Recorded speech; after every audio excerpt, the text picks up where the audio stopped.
दुनिया भर में 34 लाख से ज्यादा कोरोना संक्रमित मामले सामने आ चुके हैं, जिनमें से 2,39,453 की मौत हो चुकी है। लगभग 10,80,108 लोग पूरी तरह से ठीक हो गए। स्पेन में 2,42,000 मामले, इटली में 2,07,000 मामले और फ्रांस में 1,67,346 कोरोना पॉजिटिव मिले हैं। दुनिया भर में कोरोना संक्रमितों के 33,98,000 से ज्यादा मामले सामने आए हुए। अमेरिका में 11,31,000 लोगों के कोरोना का प्रकोप उन्होंने झेला है। इनमें से 65,753 लोगों की मौत हो चुकी है। अमेरिका में 9 लाख एक्टिव केस हैं और 1,61,000 लोग ठीक हो चुके हैं। उत्तर कोरिया का तानाशाह किम जोंग लगभग 3 सप्ताह के बाद सार्वजनिक कार्यक्रम में नजर आया है। 12 अप्रैल के बाद उन्हें अब देखा गया है। पिछले कई दिनों से किम जोंग उनके दिखाई ना पड़ने से उनके स्वास्थ्य को लेकर कई अटकलें जारी थी। देश भर में लॉकडाउन का दूसरा फेज खत्म और 3 मई के बाद तीसरा फेज चालू होगा। इसी बीच मंत्रालय ने 14 दिनों के लॉकडाउन को बढ़ा दिया है। अब 17 मई तक देश में लॉकडाउन रहेगा। देश में कोरोना मरीजों का आंकड़ा 37,257 पहुंच गया है। देश में अब तक 1,223 लोगों की मौत हो चुकी है और 10,000 से ज्यादा लोग कोरोना को मात दे चुके हैं। देश में एक्टिव मरीजों की संख्या 26,000 हो गई है। देश में कोरोना के मामले बढ़ते ही जा रहे हैं। गुजरात में अब तक 4,721 कोरोना पॉजिटिव मिले हैं। प्रदेश में अब तक 236 मौतें हो चुकी हैं तथा 736 बुरी तरह ठीक होकर घर लौट चुके हैं। कल की तुलना में 326 मरीज बढ़ गए हैं। कोरोना संकट के चलते स्वास्थ्य मंत्रालय ने मध्य प्रदेश के 52 विभिन्न जिलों को इस प्रकार जोन में बांटा है। मध्य प्रदेश में 9 जिले रेड जोन में शामिल किए गए। इंदौर, भोपाल, उज्जैन, जबलपुर, धार, बड़वानी, पूर्व निमाड़, देवास और ग्वालियर जोन रेड जोन में है। कोरोना संकट के चलते मध्य प्रदेश के 3 विभिन्न जिलों को अलग अलग जोन में बांटा है। मध्य प्रदेश में 19 जिले ऑरेंज जोन में शामिल किए गए हैं। खरगोन, रायसेन, होशंगाबाद, रतलाम, आगर, मालवा, मंदसौर, शाजापुर, सागर, शहडोल, हरदा, विदिशा, मुरैना, टीकमगढ़ ये सभी ऑरेंज जोन में शामिल हैं।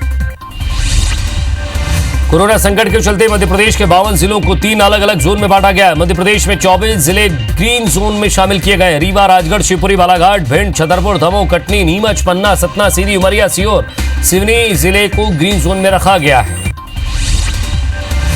कोटा से रायपुर लौटे सभी छात्रों की रिपोर्ट नेगेटिव आई है। छत्तीसगढ़ के 2,252 छात्रों को कोटा से बसों के जरिए लाया गया है और इन छात्रों में रायपुर के 700 छात्र भी शामिल है। कोटा से लौटते वक्त इन छात्रों के सैंपल लिए गए हैं। छात्रों के नेगेटिव आने की जानकारी स्वास्थ्य विभाग ने दी है।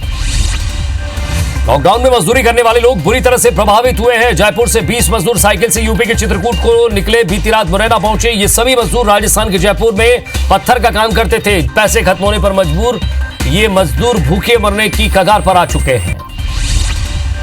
जबलपुर के आधारताल स्थित जयप्रकाश नगर कॉलोनी के बाशिंदों ने किलेबंदी कर दी है। कॉलोनी में दूसरी कॉलोनी के लोगों ने को रोकने के प्रयास किए गए। दरअसल सोशल दूरी को बनाए रखने के मकसद से क्षेत्रीय नागरिकों ने मुख्य सड़कों पर बाड़ लगा दी है। लॉकडाउन के बाद भी ये लोग सोशल डिस्टेंसिंग के नियमों का पालन करने के लिए प्रतिबद्ध हैं।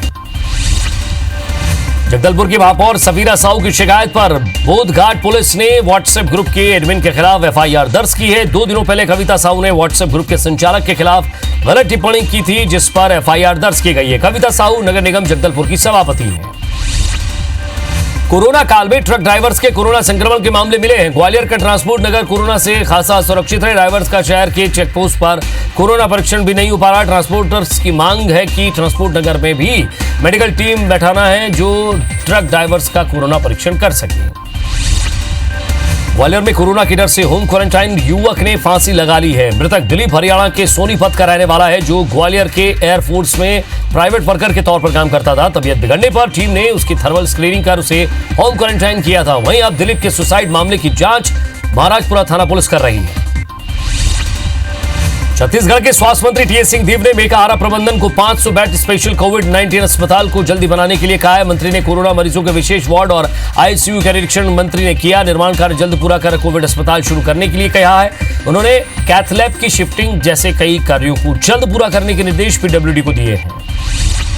में संग्रहण केंद्रों में काम कर रहे मजदूरों को घर जाते समय रोककर फाइन काटने का मामला सामने आया और इसके बाद से धान संग्रहण केंद्र के 150 मजदूर हड़ताल पर चले गए हैं। अनुविभागीय अधिकारी बागबाहरा द्वारा धान उठाने और संग्रहण करने के लिए केंद्रों पर यह अनुमति दी गई थी। इस मामले में प्रशासन अपनी ही दलील दे रहा है। रायगढ़ के तमनार इलाके में एक 10 साल की छात्रा के अपहरण की कोशिश हुई है। बागबाड़ी गांव में ग्रामीणों ने सजगता दिखाते हुए दोनों आरोपियों को धर दबोचा है। वाड्रफनगर की जनपद पंचायत में पदस्थ मनरेगा के तत्कालीन कार्यक्रम अधिकारी अश्विनी तिवारी पर 420 सहित गबन के आरोप लगे हैं। इसमें विभिन्न धाराओं के तहत मामला दर्ज किया गया है। मामला दर्ज करने के बाद पुलिस की टीम ने कार्यक्रम अधिकारी की तलाश शुरू कर दी है। अश्विनी तिवारी जनपद पंचायत वाड्रफनगर में साल 2014 से पदस्थ है। राजीव में हाथियों के दल पहुंचने से हड़कंप मच गया। 23 हाथियों के दल की राजीव में मौजूदगी से राजस्व और वन विभाग की टीम मौके पर पहुंच गई है। यहां से 3 दिन पहले दंतेल हाथियों को भगाया गया था। आपको बता दें कि हाथियों का दल महासमुंद में बमनी गांव से राजिम पहुंचा है।